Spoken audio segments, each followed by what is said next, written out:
Yo tout le monde, c'est Mousse et aujourd'hui on se retrouve pour la nouvelle vidéo Achat Manga.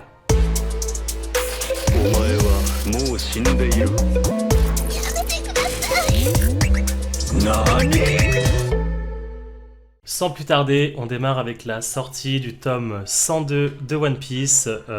Sans vous cacher, je l'ai dévoré. Le seul truc qui m'emmerde un petit peu dessus, c'est que t'as directement un spoil sur la phase de King. Donc ça, je trouve ça un petit peu dommage, ces couvertures qui spoilent un petit peu avant même que t'aies lu en fait le tome. Donc ça, petit coup de gueule dès le départ. On enchaîne avec le tome 3 de Kaiju numéro 8. J'adore, franchement j'adore, ça démarre tout de suite, il n'y a pas besoin de 7, 8, 9 tomes pour comprendre un petit peu ce qui se déroule, le temps que ça se mette en place. Ça démarre tout de suite, le héros je le trouve trop stylé, donc vraiment Kaiju, un petit coup de cœur personnellement. Tokyo Revengers, le tome 15. Tokyo Revengers, pareil, je kiffe l'histoire, j'adore le petit côté un petit peu bad boy, ancien gang japonais de ça, je kiffe vraiment. Par contre, seul petit bémol, ça se lit beaucoup trop rapidement, donc c'est pour ça que je les achète un par un, parce que je sais que je vais les dévorer en quelques heures, et j'ai pas envie de ça, j'ai envie quand même de maintenir un petit peu ce plaisir de découvrir l'histoire. On continue dans le shonen, cette fois dans le milieu magique, avec Black Clover, donc j'ai acheté du tome 10 au tome 13. Je kiffe cette série, ça commence à prendre une tournure vraiment super intéressante avec Asta, du coup, donc le personnage principal. Et vraiment, mais j'adore, mais de ouf, il est vraiment trop bien, je vous le conseille énormément. Je trouve en plus que les couvertures, elles sont mais trop stylées.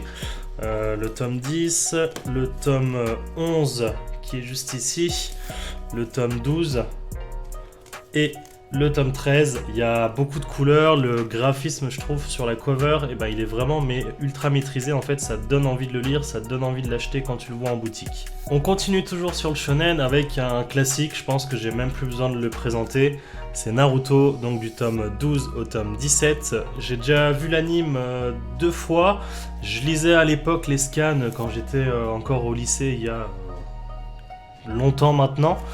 Et ça me fait vraiment énormément plaisir de le redécouvrir en manga.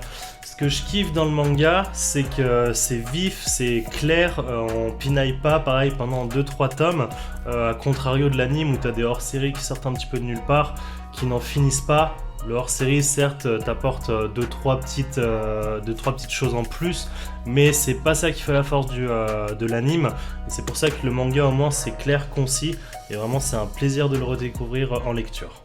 On enchaîne maintenant sur la partie seinen, clairement les mangas qui me correspondent le plus, avec un taux de maturité, un détail sur le dessin qu'on ne retrouve pas en fait sur le shonen. Mon manga préféré, si vous avez commencé à suivre un petit peu plus mes vidéos, vous savez ce que c'est directement, c'est Berserk. J'ai acheté du tome 18 au tome 21, c'est ça.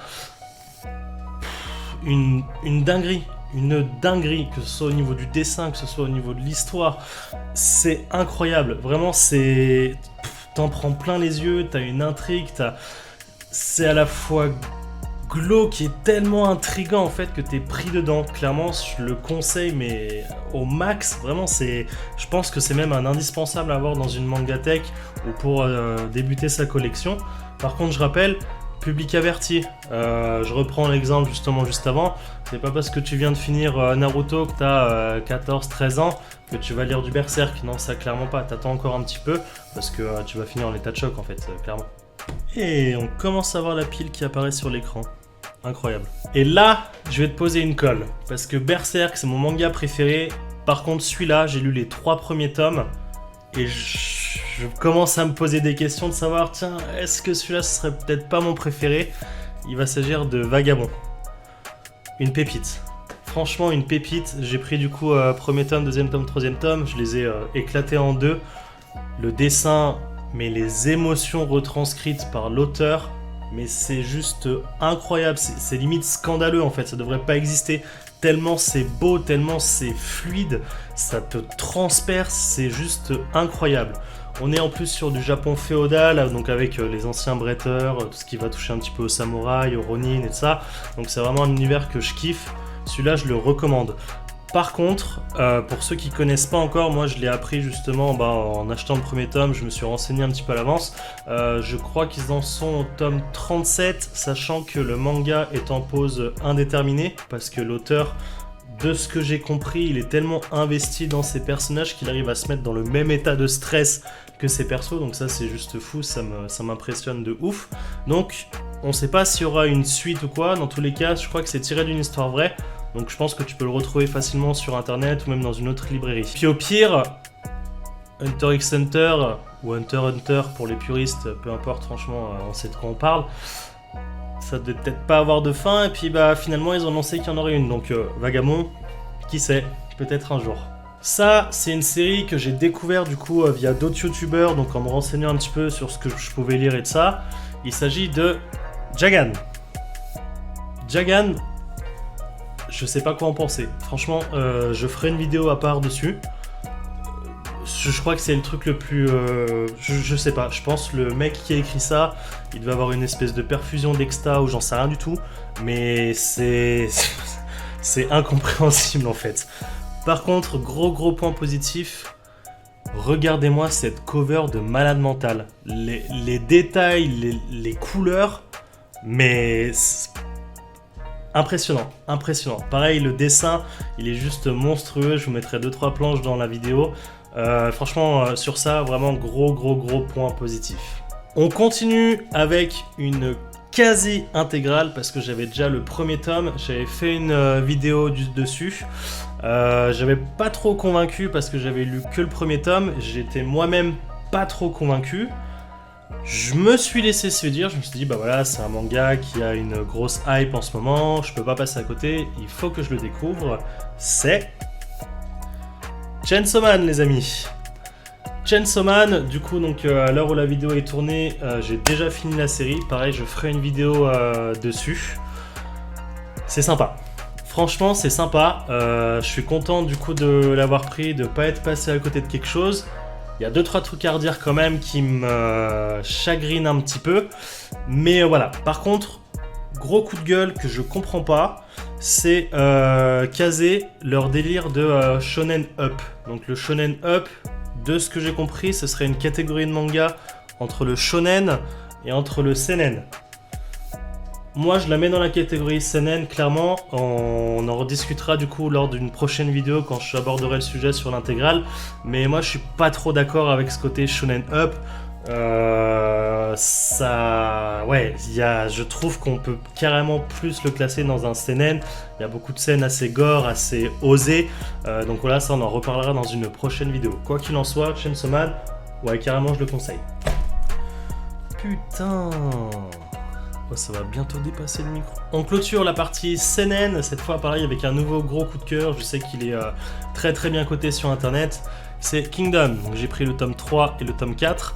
Les couvertures, je les trouve trop belles, franchement, même si le dessin est assez particulier. Je vais pas vous mentir, je suis pas très fan du côté graphique sur le visage.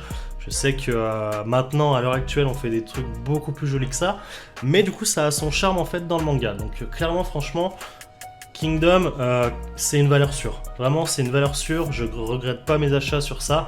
Et vraiment, bah foncez quoi, vraiment. Et maintenant, on passe au gros format. J'en ai 3 à vous présenter, on démarre. Premier grand format, ça va être Evangelion. Je connaissais pas du tout. Je sais que je vais me faire insulter, c'est un énorme classique, que ce soit en animé, que ce soit en manga. On peut pas tout connaître tout d'un coup. Pardonnez mon erreur, je me rattrape. Quoi qu'il en soit, mais il est trop bien. Il est trop bien, franchement. Le dessin, c'est monstrueux. Je suis pas très fan du style un petit peu mecha avec les robots et tout ça. Et franchement celui-là j'accroche carrément. Il y a le tome 2 en plus, donc là c'est la Perfect Edition qui est sortie. Donc je l'achèterai le mois prochain parce que là j'ai déjà pas mal dépensé. Mais très belle surprise et je pense que je vais vraiment, mais alors pas du tout être déçu de la série. Il y a même dans la Perfect Edition une espèce de grande carte postale qui est juste ultra belle. Je l'ai affichée dans la Mangatech. Je ferai une prochaine vidéo encore parce qu'il y a plein d'idées en tête qui me viennent sur la présentation de ma Mangatech. Et donc là, forcément, vous la verrez parce que je l'ai mis un petit peu en décoration. Ça, tu vois, c'est le gros souci quand tu achètes énormément de mangas. C'est que tant que tu les as pas tous lus pour les entreposer, parce que moi, j'aime pas mélanger ce que j'ai déjà lu, ce que je viens d'acheter. C'est la merde. Deuxième grand format, et ça c'est une énorme surprise, franchement j'adore les mangas qui traitent un petit peu de sujets, mais vraiment en fait qui nous concernent tous. ça va être Planète. Planète, donc c'est à une époque très avancée où il y a des stations orbitales, où la Lune du coup a été colonisée, et en fait ça va nous renvoyer le message en fait que, aussi bien sur Terre, aussi bien sur la Lune, on est vraiment nul à chier, il y a toujours autant de pollution. Il y a un très très beau message sur l'environnement, si vous êtes un petit peu touché par ce sujet-là, et de toute façon il faut que vous soyez touché par ce sujet-là parce que ça nous concerne tous, parce que pour l'instant, quoi qu'il arrive, on n'a qu'une seule et même planète sur laquelle cohabiter. Franchement, il est trop bien. J'adore. Le dessin, pareil, est un petit peu particulier, mais on s'y fait. Et l'histoire, ouais, c'est une très belle histoire qui te renvoie justement ce message en pleine gueule de te dire mais putain, en fait, notre planète, il faut qu'on la conserve. Donc ça, vraiment, je le conseille énormément. Le dernier manga que je vais présenter aujourd'hui, c'est du coup une remasterisation de 2 tomes. Donc là, en fait, c'est l'intégrale. Ça va être Dédale. Dédale, déjà, j'adore la couverture parce qu'on n'est pas du tout sur une couverture manga classique souple. Là, c'est une couverture rigide. Donc ça met un plus, je trouve, dans la mangatech. Ça fait vraiment ouais, comme un vrai livre qu'on a l'habitude de voir de partout en France. L'histoire, elle est géniale. Ça va être en fait 2 nanas qui sont débuggeuses, donc qui vont trouver les bugs dans les jeux vidéo, qui vont les envoyer à l'entreprise pour en fait qu'ils les corrigent. Sauf qu'un jour, elles vont être bloquées dans un monde qui semble en fait buggé. Et de cela, en fait, va se découler l'aventure. Il est trop bien. Le petit bémol, le dessin, je trouve que ça ressemble énormément. Alors, je vais peut-être dire une connerie, mais ça ressemble un peu au webtoon qu'on trouve où c'est très... T'as l'impression que c'est vraiment très informatisé. Alors, je sais pas si c'en est une. Je crois pas, je vais peut-être dire une connerie, vous me redirez en commentaire, je me suis pas renseigné dessus. Mais ouais, je trouve que ça fait pas le dessin en fait que tu dessines à la main, c'est très informatisé. Ça, je trouve ça un petit peu dommage. C'est pas foufou, mais quand t'as l'habitude de voir, quand tu passes par exemple comme des œuvres comme Berserk, comme Vagabond, où t'as des dessins de fous furieux clairement, et que là t'as un truc un petit peu plus simpliste, mais qui marche, ça peut peut-être te sauter aux yeux, mais c'est pas non plus ce qui va t'empêcher de le lire. Donc vraiment, Dédale, il est trop bien, j'adore, ça se lit vite. Foncez, vraiment foncez. Regarde ça. Attends, je te remets la caméra correctement. T'as vu, en plus t'as le poste de travail, t'as tout ce qui va bien. Ça te fait une sacrée pile, putain, en vrai. Attends, je vais relever ça. Incroyable. Génial. Bref, j'espère que la vidéo t'a plu. Dernier petit message avant de nous quitter. Un immense merci pour les 200 abonnés. Ça me fait vraiment chaud au cœur. Ça me motive encore plus du coup à continuer à vous faire découvrir un petit peu le monde du manga, à trouver d'autres idées de vidéos pour essayer de sortir un petit peu de sa zone de confort, de proposer un contenu original. Je vous dis à très bientôt pour une nouvelle découverte manga. Ciao!